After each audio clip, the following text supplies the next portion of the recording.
好多人體面上最關心一樣嘢，究竟富唔富貴，可唔可以守得住財？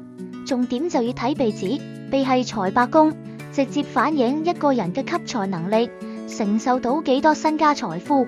如果係女士睇鼻，除咗自己財運，仲可以睇另一半格局、老公發展，亦都代表你能唔能夠扶持夫君、守護伴侶，唔係盲目縱容嗰種，係想學入面護膚嘅格局。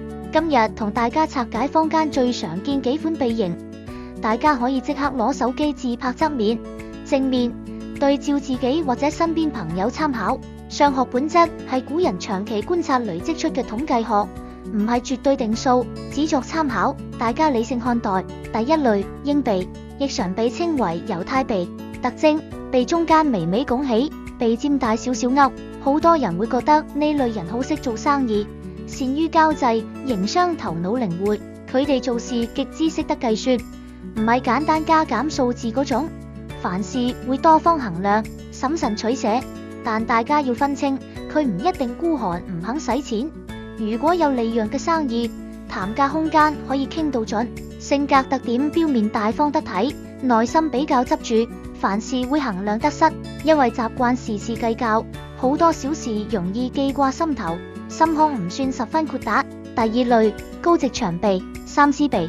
特徵，兩眉中間山根位置開始隆起，鼻不直，鼻筒修長。呢個鼻型最大特徵，容易出專業人士、醫生、機師、律師、設計師，而家風水師都屬於專業行業。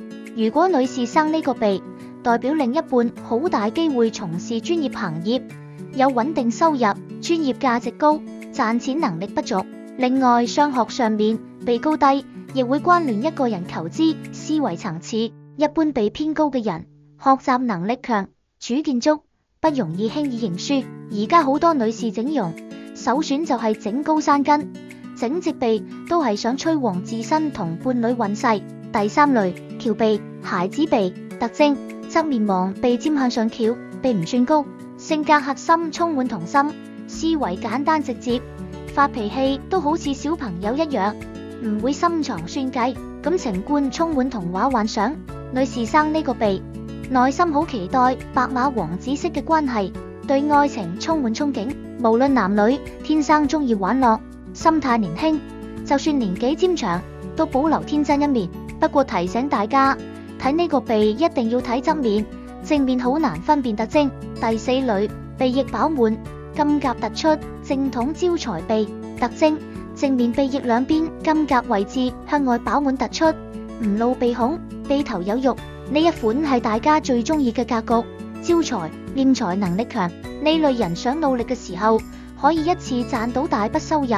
狀態唔好，亦都懂得適時停下調整。如果肯勤力打拼，財源穩定，身邊伴侶亦容易受佢帶動，一齊揾到錢。但重點，格局再好都怕懶。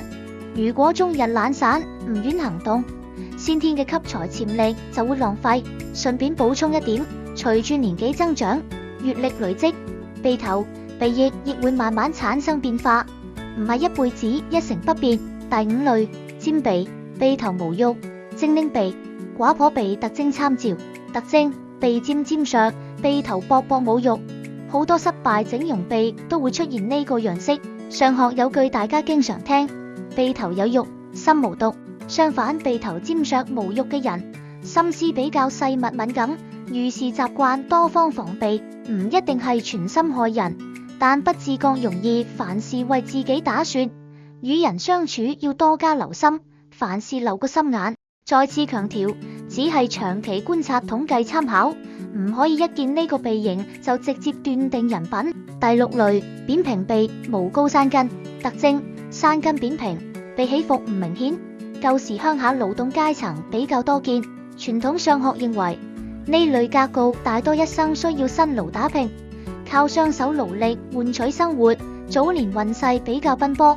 對比反先前所講高鼻格局，鼻高者求知欲強，思維主動；鼻扁平嘅人多數腳踏實地，適合穩步耕耘。好多養家勞動者都係呢類鼻型，日復一日辛勞，慢慢亦都會習慣當下生活節奏。第七類，大鼻頭，鼻偏短。特徵，鼻筒唔長，但鼻頭口大飽滿，典型先苦後甜格局。年輕階段一路辛苦奮鬥，中年有機會突發起色。如果再配合面珠燈飽滿，好大機會白手起家，無緣無故獲得重大機遇，可能係中獎、項目收購、突如其來嘅商機。特點：多數缺乏高學歷加持，屬於實戰型，實幹起家，靠經驗同眼光發圍。第八類，歪鼻特徵，鼻明顯向一邊傾斜，上學同健康一參考，鼻對應人體脊椎，好多鼻歪斜嘅人容易有脊椎、筋骨方面嘅問題，而鼻連接氣管、肺部，角色鼻敏感，呼吸毛病都會較常出現。男女都需要留意身體狀況。除咗鼻型形態，大家都要記住，鼻子分軟鼻、硬鼻，亦要配合氣息一齊睇。鼻翼金格色澤，鼻頭潤唔潤澤，決定你當下係容易聚財還是破財。千祈唔好單憑一個鼻型就斷定一個人一生貧富。面相只係身體氣場，性格嘅外在呈現。先天格局只係起點，後天勤力、為人處事、選擇，先係最能夠扭轉命運。講到呢度，大家可以對照下自己屬於邊一款鼻型，有疑問可以留言一齊交流。記得訂閱陳元日師傅嘅 YouTube 頻道，跟住最新更新，千祈唔好走寶啦。今日嘅玄學資訊就分享到呢度，有唔明就喺下面留言，記得點讚、分享、收藏，關注我陳元日，多謝各位。